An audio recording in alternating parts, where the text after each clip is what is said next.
And thanks to all my friends on the 5, another great show. This is a Fox News Alert. Welcome to Hannity on the breaking news Friday night. President Trump now traveling for his first overseas trip as commander-in-chief. We'll check in with Dr. Sebastian Gorka. He'll have reaction. Also tonight, Juan Williams, Jay Sekulow, Byron York, Joe Concha, Lisa Booth, Rick Grinnell, Austin Goolsbee, all coming up. But first, all right, the past 2 weeks, they've been nothing like anything we've ever seen before in American history. President Trump has been attacked with lies and innuendo, late-day news dumps, anonymous sources, breathless, hyperventilating reporting. Now, I'm going to explain exactly what the president is up against. This is important. We put it all together in tonight's opening monologue. All right, this week we've been telling you about the 5 groups that are aligning to try and destroy President Trump. Now, they want to undermine the will of you, the American people. Now, these are the threats that we're facing. One, the deep state. And, of course, they're going after President Trump, selectively leaking information. Just look at the disgruntled, fired former FBI Director James Comey. He's using the press to carry out his own personal vendetta against President Trump. Number 2, the Destroy Trump media. These rigid, left-wing, Hillary-supporting ideologues pushing their tinfoil hat conspiracy theories night after night, breathlessly hyping everything up, one fake news scandal after fake news scandal. Number 3, the Democrats, really sore losers, obstructionists. They refuse to accept the results that you gave us this election season. Then you got weak Republicans, establishment Republicans, feckless, no backbone, no spine. They never supported Trump or his agenda. They're a threat to the president. And number 5, never Trumpers, holier than thou, elitist outlets, National Review, Weekly Standard. They want vindication. They want relevance. And in the last 2 weeks, a new pattern of attack is emerging. This is what I want you to pay close attention to. The New York Times, Washington Post, constantly using anonymous sources outside of the White House, dropping one huge bombshell report just before the national newscast every night at 6:30 p.m. And then, of course, cable coverage right after. Then there's been breathless coverage from the Destroy Trump media, their Democratic allies, now calling day after day for President Trump's impeachment. Now, just listen to this from earlier this week. You cannot make this stuff up. I rise today, Mr. Speaker, to call for the impeachment of the President of the United States of America for obstruction of justice. Are we getting closer and closer to the possibility of yet another impeachment process? After watching the Clinton impeachment, I thought I'd never see another one. But I think we're in impeachment territory now for the first time. We are well on our way to impeachment because I think there's a clear set of facts that show obstruction of justice. This is heading toward the end, right?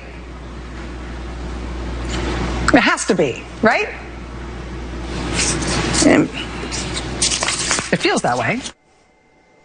All right, here's what they're not telling you. The Destroy Trump media and the Democrats, they're not going to tell you many of the stories that you have heard in the last 2 weeks that they're using to destroy President Trump and hyperventilate every night have now been proven totally false.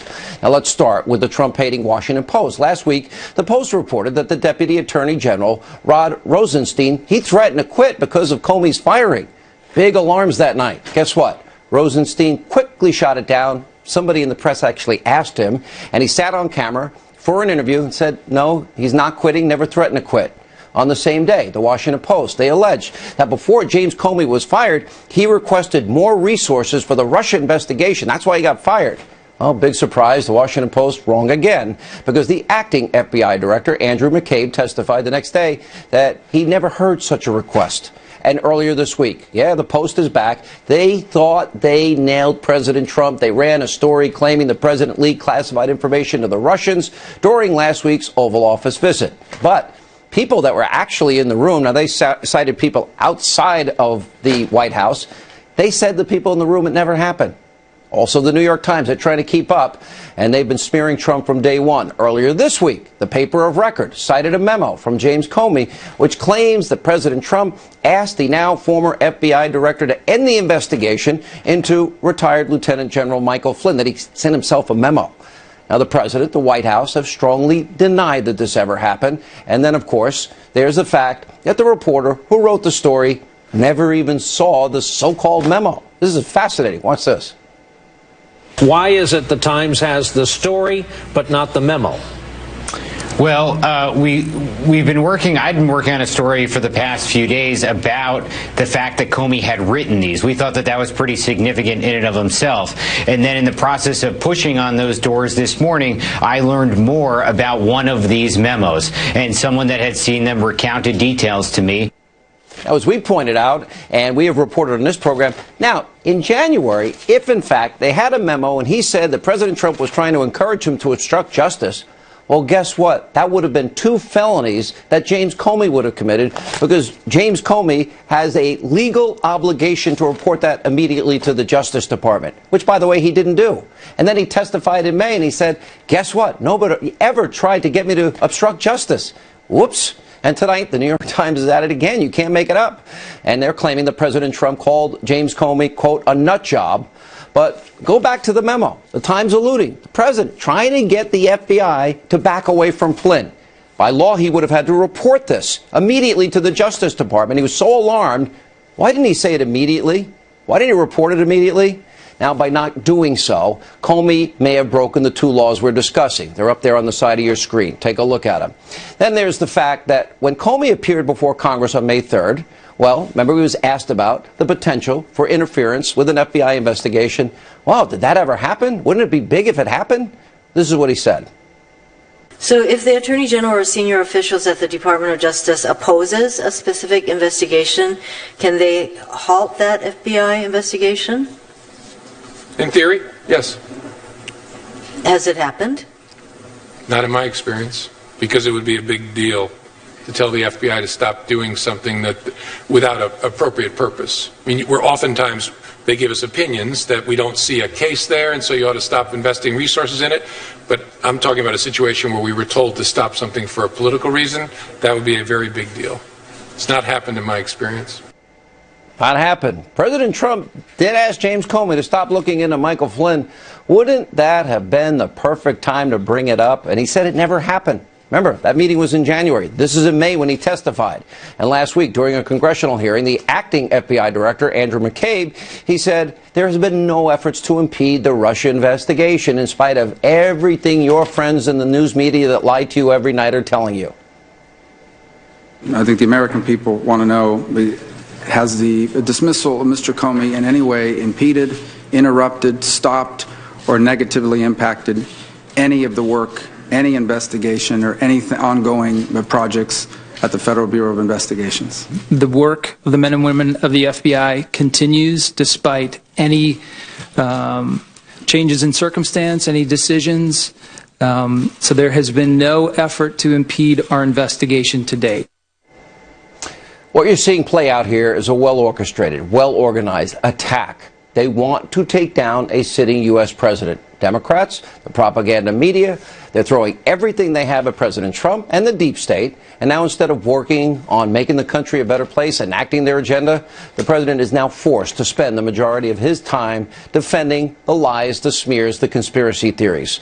Now, here's what everyone's missing. The left is successful because they've been able to slow down his agenda dramatically. That's a win for them because they're not thinking about you and what you voted for this election, the economy, creating jobs, fixing health care, foreign policy. No, they want to create chaos because they think that brings them back to power.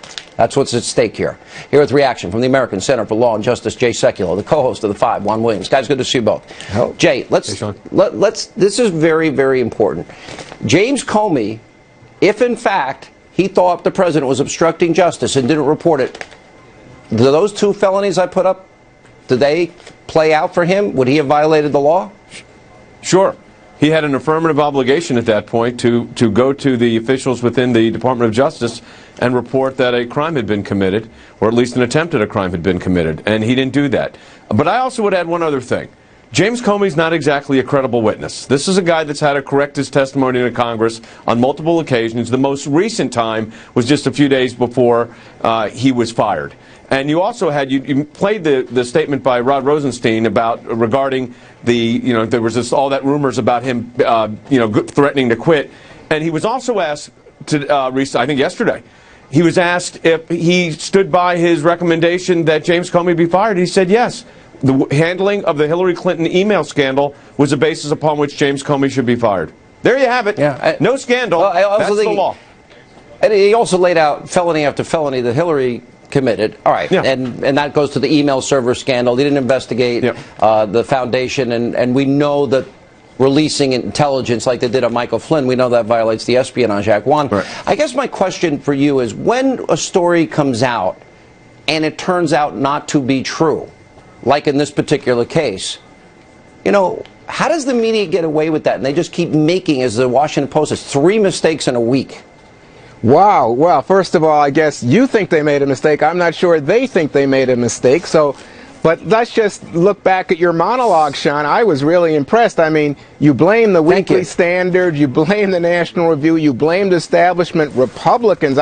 You really think everybody's against Donald Trump. I'm surprised you didn't mention Obama. Well, they've been against. Well, Obama hates him too. I mean, let's be honest. He's a threat to the swamp. What? But those 5 components, what I'm arguing is the swamp, and he threatens. He's an existential threat to all of those groups, and the Republicans, weak Republicans and never Trumpers, hated him from day one. Well, I think there are people who don't like Donald Trump. I don't think there's any question. I thought you were on target when you said there are Democrats who still haven't gotten over the election. I agree with you on that. But drain the swamp, Goldman Sachs all over the place? I don't think so. I don't think that, in fact, the people that you point out elected Donald Trump think that he has gone in, replaced and repealed Obamacare effectively, done something to spur job growth in our country. I just don't see it, Sean. Yeah, I mean, first of all, you got right now a media filibuster going on. That's what they're doing. They're utilizing the media to stop any agenda moving forward. But, you know, I had the opportunity to visit with the president yesterday. And I will tell you that despite what you're hearing, there's a lot of work being done. Let's not forget Neil Gorsuch confirmed. Let's not forget that the repeal of Obamacare has gone through the House of Representatives. Let's not forget that yesterday Syrian forces were attacked successfully. All of this. Right. Yeah. Regulations rolled back. Also, by the way, on abortion funding, which for a lot of people, including me, that are pro-life, is a big deal on international funding. That executive order was issued, signed. Let me ask you both something. I mean, so there's been success, but it's a media filibuster. Let me ask you both. All of this, and both Clapper and Admiral Rogers have both said that there's no evidence as it relates to Russian collusion. All of the narrative, the hysteria in the media seems to surround this. So I want to ask you this question. And I am not backing off asking questions, even though there is an effort that nobody talk about Seth Rich. Now, I've interviewed Julian Assange on radio and TV many times. And I've asked him about where those WikiLeaks DNC emails came from that resulted in Debbie Wasserman Schultz firing. This kid got shot in the back. They said it was a robbery, yet he had his watch, his wallet, and his phone. I don't believe it's a robbery. But I asked Julian, was it the Russians? And then listen to what Julian said in a Dutch interview. Did Russia give you this information or anybody associated with Russia? Our source is not a state party. So the answer for our interactions is no. Our whistleblowers go to significant efforts to get us material and often very significant risks.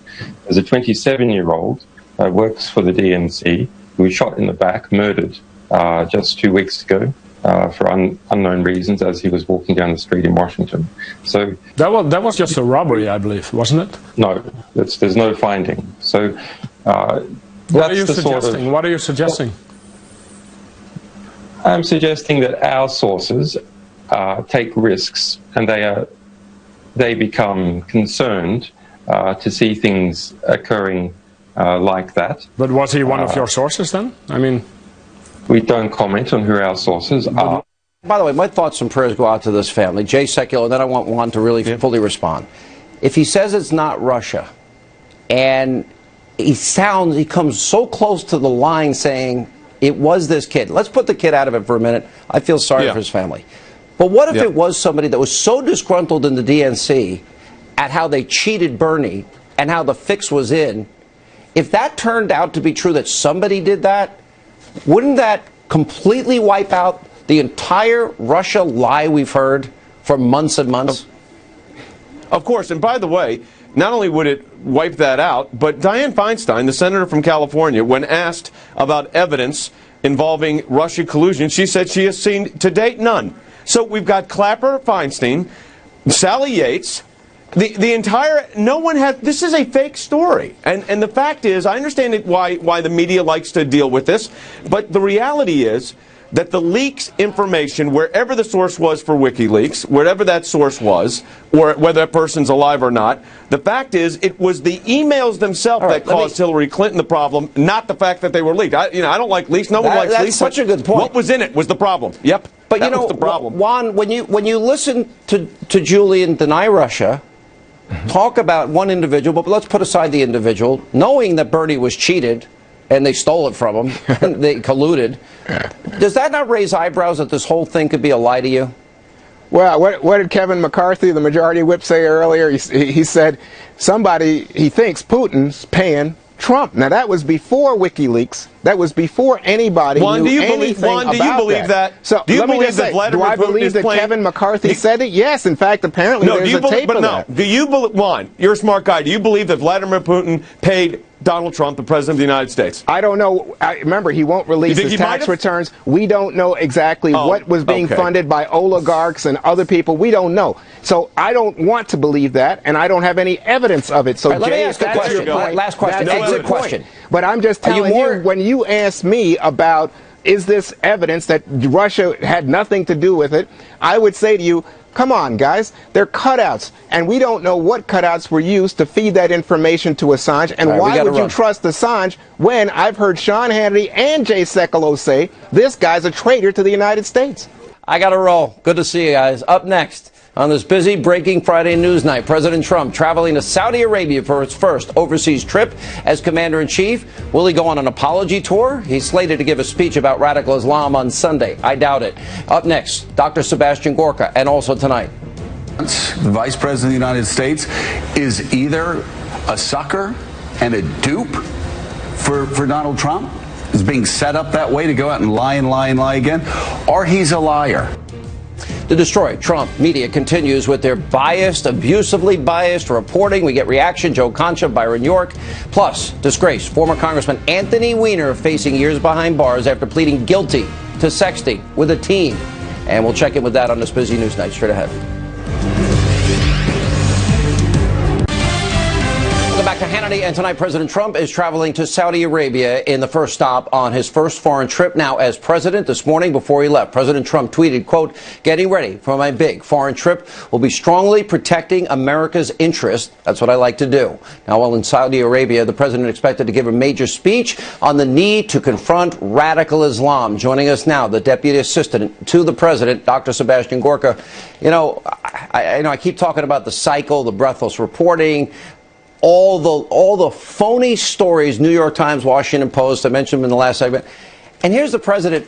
He had a great relationship, connection with the Chinese president that is bearing fruit, vis-a-vis troops on the border with North Korea. Beef industry is being helped out. Really good connection. He met with the Saudi prince, the Israeli prime minister, king of Jordan, and the President al-Sisi of Egypt. He's making a lot of progress. He's taking on terror as we know, in Syria and elsewhere. But all people want to talk about, he gave secrets away because somebody outside the White House that wasn't in the room said so. Is it hard for the president to govern with all this garbage that's going on? Not at all, Sean, not at all. We know this for what it is. I think you used the word yourself earlier this week. It's not news. It's not reporting. It's just propaganda.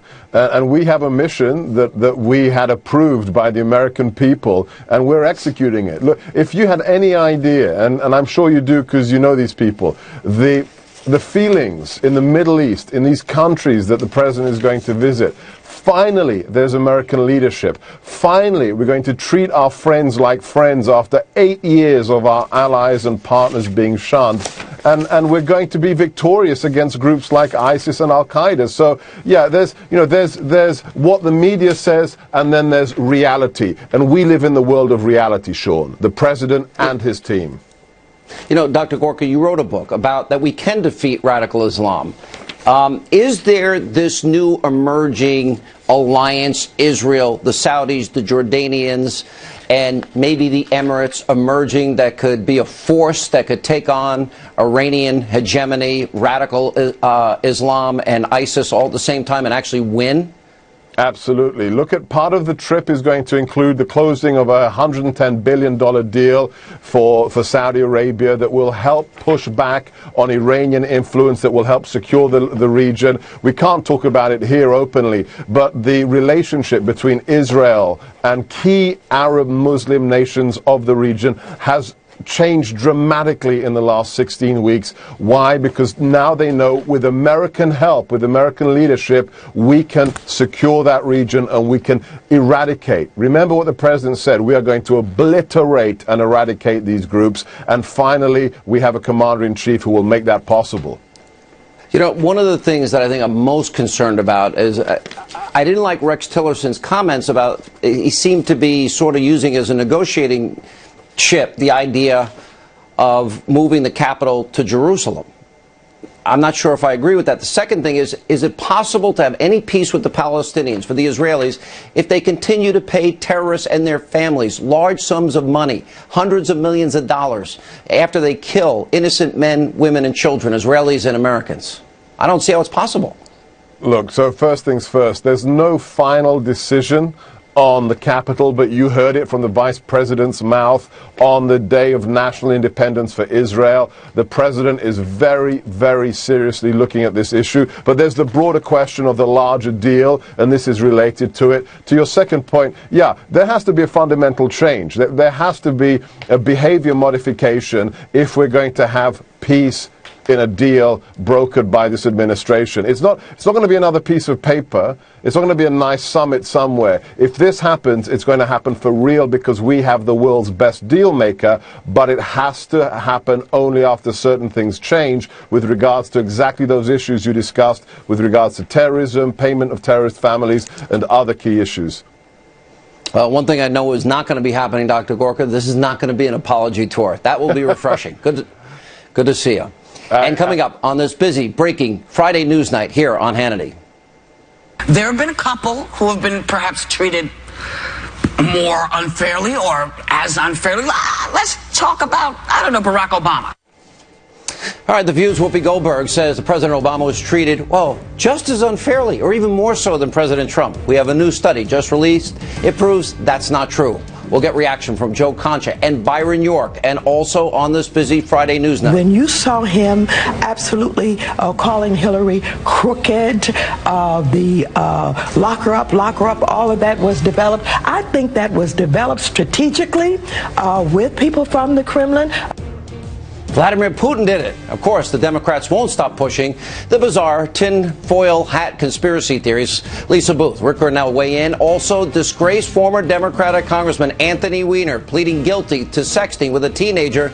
He could spend years behind bars. Straight ahead.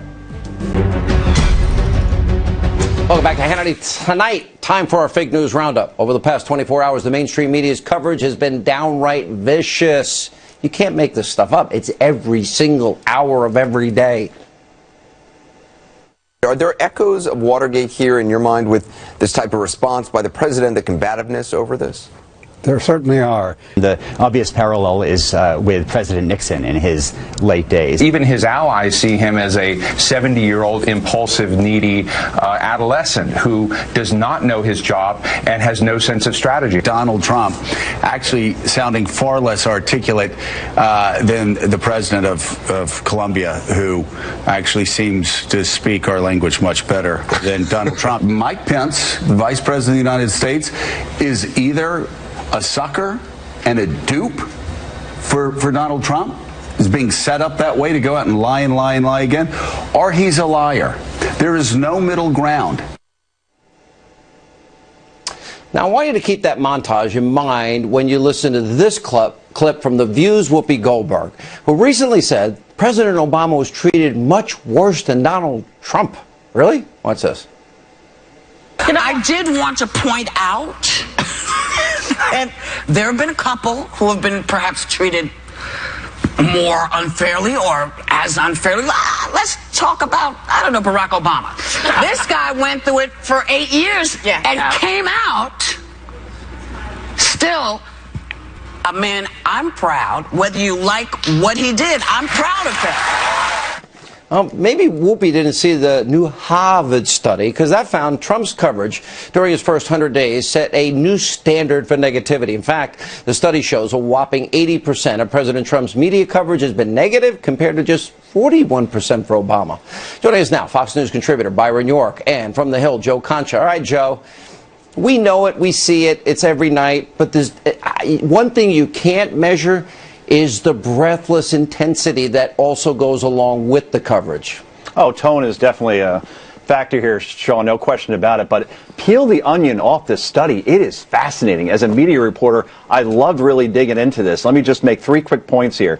Immigration coverage was 96% negative. And I get that the temporary travel ban wasn't rolled out well. But then the reason why that number is so far in the negative direction is because border crossings being down 70% is rarely reported. So that's why you get a number like that. Number 2, foreign policy and defense. You would have to argue that probably the biggest event that happened during the first 100 days of Trump was the bombing of that Syrian airfield after that chemical attack by Assad's forces that killed women and children. And that was even applauded by Democrats. 82% negative with a team of Tillerson, Madison, McMaster. That's the negativity that you're getting even in that area. But economy, Sean, economy, where most people would say Trump is doing a good job, because when you look at an unemployment rate at a 10-year low, manufacturing, construction booming, jobless claims at a 28-year low, on and on. I could go on and on. Most of the economic numbers are good. And even there, Sean. The economic numbers are good. But even there, really, Sean, it's negative. And that tells me something. That tells me there's a reflex towards the negative, even when numbers that you can't spin are being spun anyway. Joe, they can spin anything because they lie. And that's part of their strategy. Byron? Well, in addition to that 80% figure that you said at the top, which is the overall figure, 80% negative, if you look at some of the individual outlets, the numbers are really pretty amazing. CNN and NBC were both 93% negative. CBS, 91% negative. New York Times, 87% negative. Washington Post, 83%. Wall Street Journal, a little more fair, 70% negative. And Fox News, 52% negative, 48% positive, roughly balanced there. But some of these negative numbers were just through the roof. Well, I agree with that. Joe, you have your colleagues in the media. I notice you're a little separate and apart from a lot of them, especially on Twitter, where they're like, you tweet my story, I'll tweet your story. Is there a group think that is almost impenetrable now? I think that there's a peer pressure, Sean, as far as I look back to Matt Lauer. And if you remember that it was a commander-in-chief forum, it was on the Intrepid over here in New York, and Lauer did a good job. He asked actually Trump twice as many questions as Hillary. But people, because he didn't throw a pie in Donald Trump's face and kneecap him, he was basically ostracized from the Hamptons. And that set a tone right there that if you aren't overwhelmingly negative, not towards Trump, not even so much towards Trump, but his surrogates that go on the air, then we're going to really ream you on social media, no question. Last word, Byron. Back in the pre-cable era, ABC, CBS, NBC newscasts, the producers basically read the New York Times and just illustrated it later in the day. And I think we're kind of returning to those days where we're seeing just a real set of groupthink in a sort of echo chamber of stories that appear in a couple of outlets that then spread throughout a number of other outlets. Look, there was a funny story in the Business Insider. Journalists drink too much, are bad at managing emotions, and operate at a lower level than average, according to a new study. But, they hate me, so what do I know? That's not an explanation. That's true. It's not. That's not an excuse for their sloppiness and their propaganda. Up next tonight on this busy Friday breaking news night. When you saw him absolutely calling Hillary crooked, the lock her up, all of that was developed. I think that was developed strategically with people from the Kremlin. Democratic Congresswoman Maxine Waters continues to say, and expand on bizarre conspiracy theories. Also tonight, creepy former Democratic Congressman Anthony Weiner could be going to jail after pleading guilty today to sexting with a teen. We'll get reaction. Lisa Booth, Rick Grinnell, and later one-on-one I go with Obama economic advisor Austin Goolsbee. Stay with us. Welcome back to Hannity. Democratic California Congresswoman Maxine Waters. She's at it again. She's now floating one of the most bizarre conspiracy theories coming from the Democratic side of the aisle. This is a great one. Watch this. I really do believe that much of what you saw coming out of Trump's mouth was a play from Putin's playbook. I think that when you saw him absolutely calling Hillary crooked, the lock her up, all of that was developed. I think that was developed strategically with people from the Kremlin, with Putin.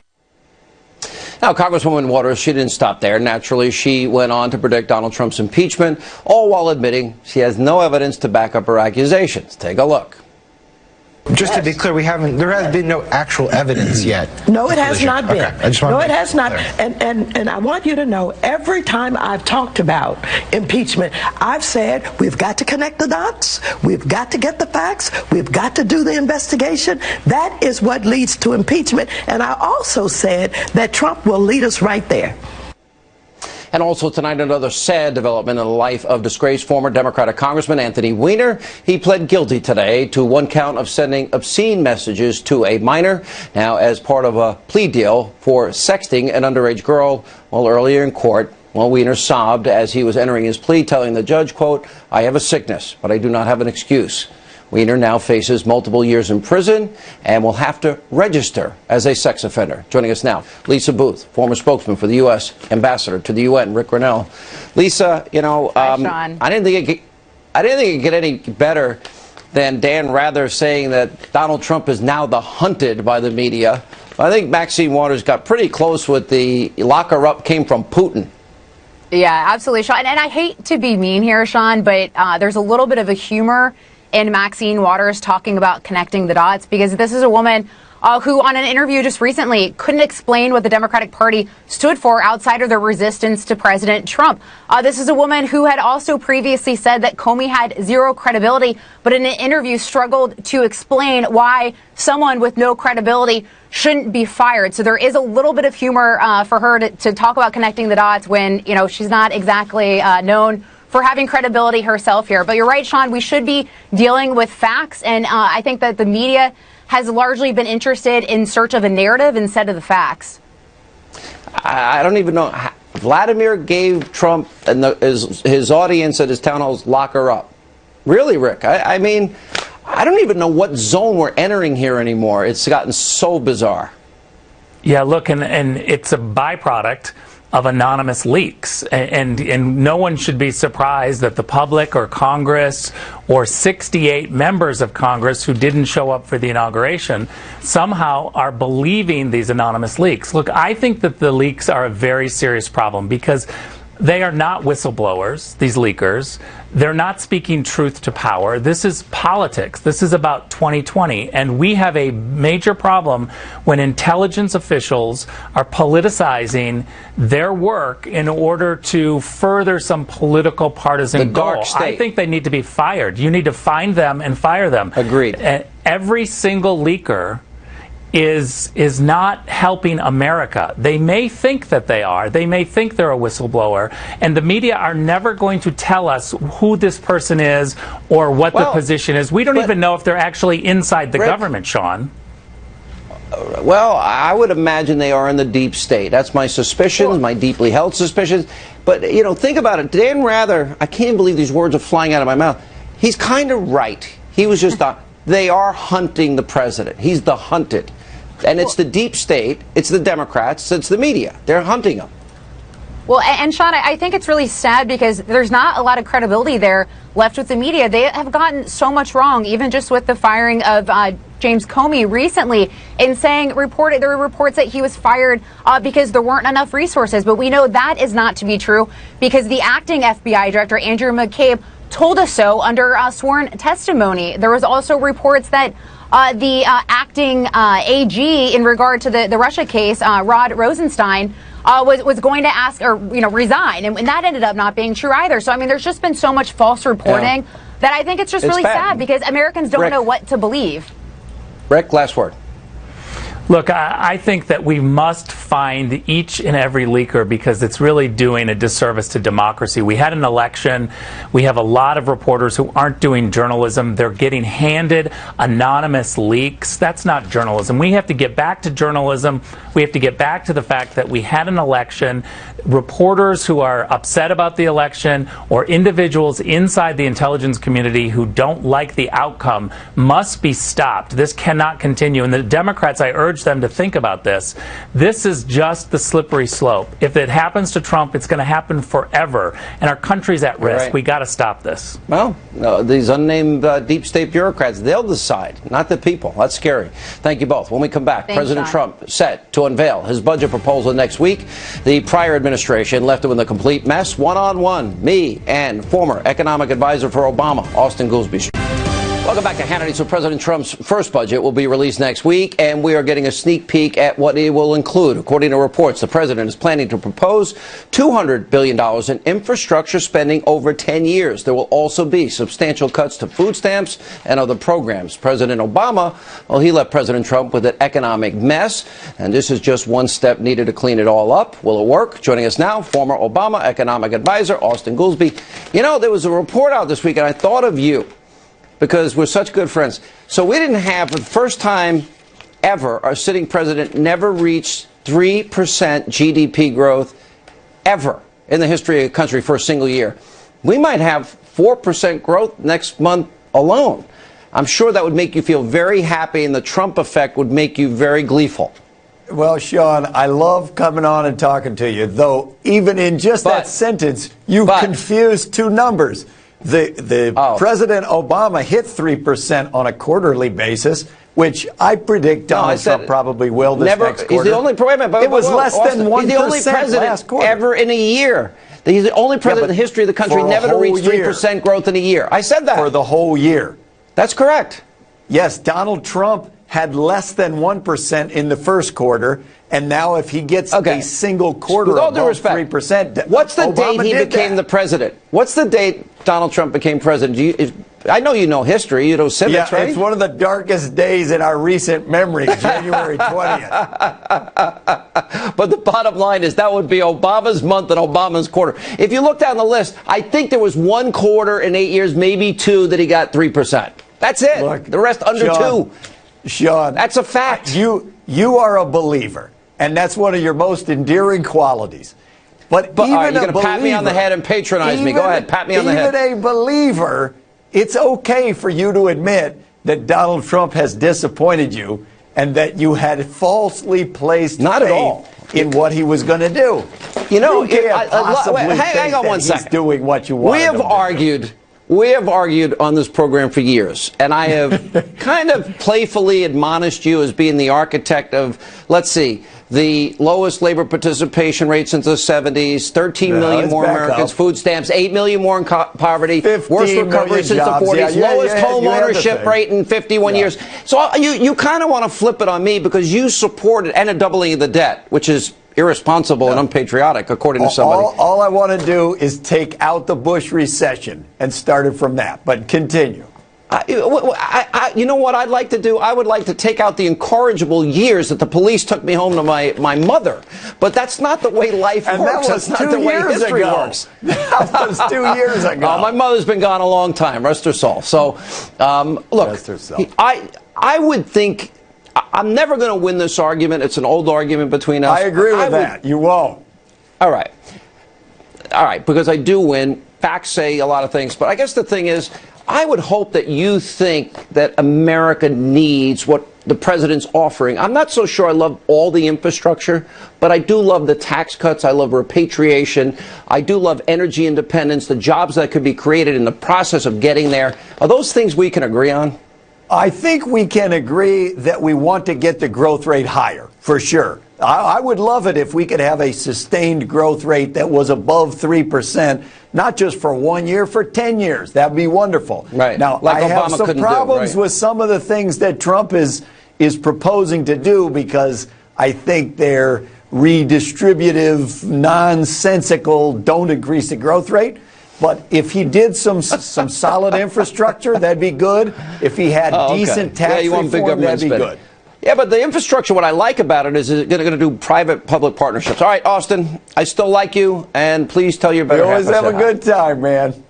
All right, my friend, thank you. And when we come back, a very important Friday question of the day. Stay with us.